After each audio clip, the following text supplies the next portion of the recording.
I've been working on iterations of the morning routine probably for the last 15 years or so, and this probably has worked the best. A little background. I got to be very high performing. There's two major things I'm working on, and plus this podcast, I guess. One is Fixable. It's a virtual rehab platform. So we have a team of engineers as well as product people and marketing salespeople. So I got to bring that game all day long. The second thing we're working on is clinic or brick and mortar form and function. And that's been our baby for the last 16 years. So we want to make sure that we're delivering the best that we possibly can. And when it comes down to all of this, I want to make sure I'm at my prime first thing in the morning. I want to have the highest amount of energy possible in order for me to deliver on my promises. And this routine, I feel like, is the best routine that gets me at my primal, strongest self with the most amount of energy to bring to the table. So I wake up at 6 o'clock in the morning, no alarm needed. My system is just geared towards that, but please turn on an alarm if you can't get up.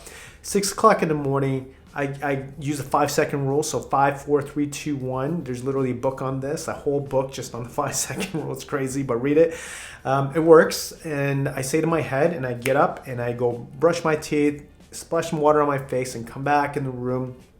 Turn on my red light therapy device. It's a big, large red light therapy device, and I get my day started with a meditation in front of that red light therapy device. Research actually shows a bit of mitochondria increase in your cells, providing more energy. But the other thing it does for me is provides related to my eyes, my retina. So I know that, hey, my circadian rhythm knows that it is morning, and it starts that ticker.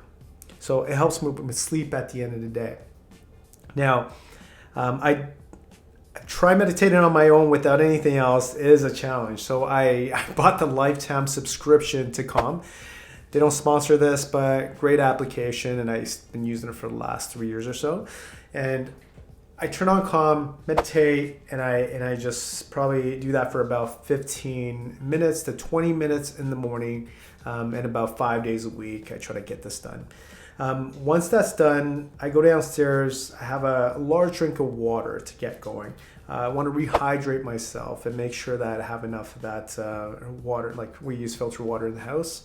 And after that, I'm going to have, and usually people are probably still asleep in my house. I have 2 kids. And I sit down and I start journaling, and I do a bit of an Eisenhower matrix. So I'll write 1 or 2 things I'm kind of in my gratitude journal, and I'll go right away into planning my day.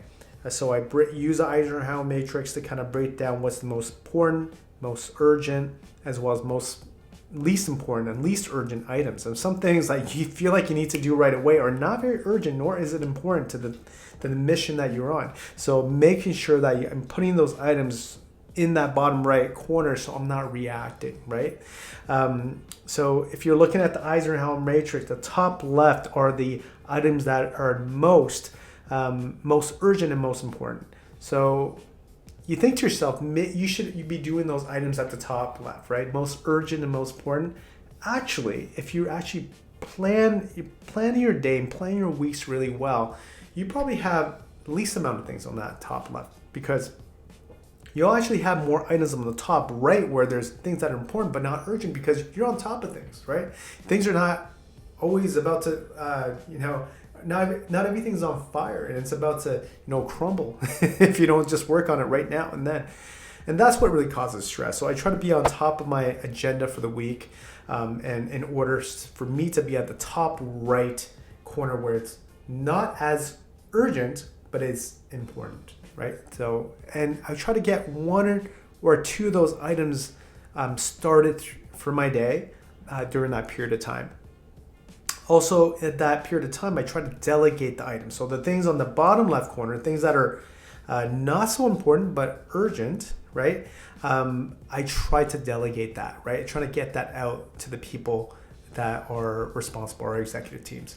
And that way I can really clear my mind and do the most important thing, get that monkey off my back. From there, I intermittent fast about 5 days a week. That just means I am not eating for 16 to 18 hours in the day. And I feel like I have the best, I feel the best when I'm doing this. And great research in 2015, Nobel Prize winner physiology from Japan that indicated, autophagy when you're fasting, right? So I do 5 days a week of intermittent fasting of that period of time, and then I'll do once a month or so of 24-hour fast. The longest I've gone is probably 36 hours. When I was wrestling back in the day, we used to fast a lot more, but these days, with family and everything else, this is what works best for me. From there, I get everything done, and probably about helping with the kids at this point. They're waking up. I'm going to make them some breakfast if it is my day to do so. And then from there, I'm going to go to the gym. So by about 8:30, I'm at the gym. I'm going to crank out a workout. My workouts are not more than 45 minutes, and usually probably are right now around 35 minutes or so. And then I'm in the shower and I'm out. So my workouts consist of a circuit right now. I do a lower body exercise to an upper body exercise to a core exercise to a movement exercise, and there's no breaks. I'm just trying to crush it, and I'm trying to be at about, probably about 70% max in regards to weight that I'm using, and then I'm doing about 3 to 5 sets depending on how much time I have. And I crush it, and I try to crush as hard as I can, put on the the highest beat music I possibly can, and try to be focused and just do that one thing. In the past, I was listening to podcasts, but I felt like it was a distraction in regards to getting my intensity up. So I started listening to more high intense beats type of music, like EDM types of stuff. And from there, I shower, and I've been doing cold showers since 2016 or 2017, and it's been great. And I do majority of my week with this cold shower, and then I stay in there for probably about 3 to 5 minutes, and then I'm out to the races, and that's when I get started with my day. After that, I will have my coffee. So I find after my workouts, I'm feeling amazing. My energy level is really high. My endorphins are kicking. I'm feeling naturally good. So when I'm feeling naturally good, my energy is already up. Then I add the artificial, boost, the stimulant, the caffeine, and I'm on cloud 9. So this is when I can do the highest energy tasks, the things I need to do to either empower others, coach others, to work my teams, to lead, to work with those difficult patients, and I feel my best around that time. After about another hour, it's probably 10 or 11 o'clock hits, that's when I'm having my first meal. At that point, I'm having my shake.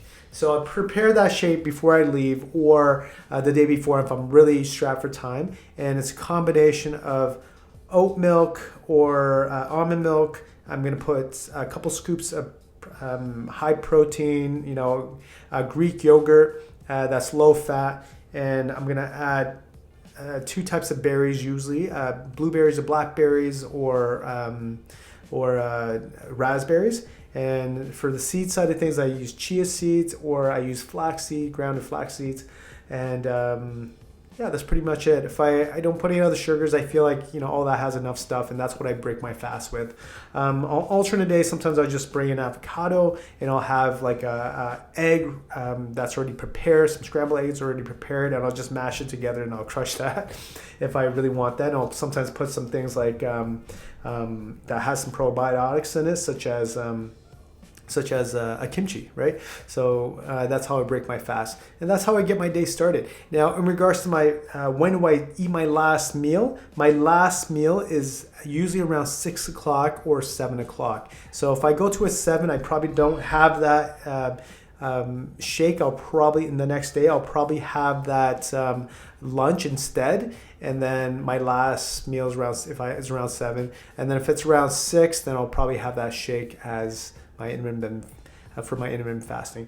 And that's pretty much it. And that's worked best for me. I'm sure it will iterate over time, and I hope that helps you guys.